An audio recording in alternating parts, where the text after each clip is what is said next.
What is the best way for RAs to continue to support someone who refuses to go to counseling? Good question again. Here's what I always say to resident assistants on this one is, don't feel like you failed if they don't go to counseling. It's the same. I can't force anybody to go to counseling. And that we don't really want to do that, to be honest with you. We want them to reach out and ask for that help, definitely.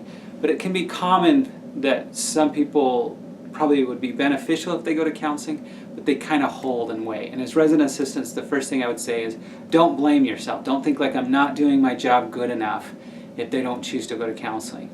And there's some disorders that are harder.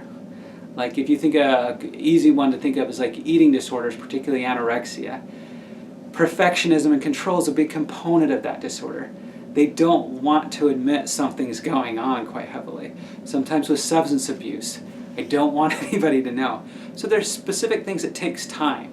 The metaphor I often use is you're kind of planting a seed, and over time, if you'll give it patience, and that's the second thing I would say, is if you have patience, down the road, they're probably more open to counseling.